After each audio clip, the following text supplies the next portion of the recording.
আমাদের দেশে জালের মতো ছড়িয়ে ছিটিয়ে রয়েছে গ্রাম, আর সেই গ্রাম্য জীবনের অপরিহার্য অনুষঙ্গ হলো গ্রামীণ হাট।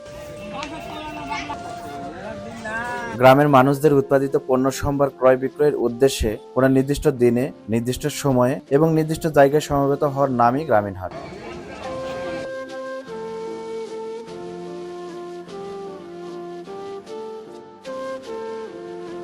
বাঙালি সংস্কৃতির বিচিত্র বহিঃপ্রকাশ ঘটে গ্রামীণ হাটে। গ্রামের বিপুল মানুষের বিচিত্র অভিব্যক্তি প্রকাশের মাধ্যমে কিন্তু গ্রামীণ হাট।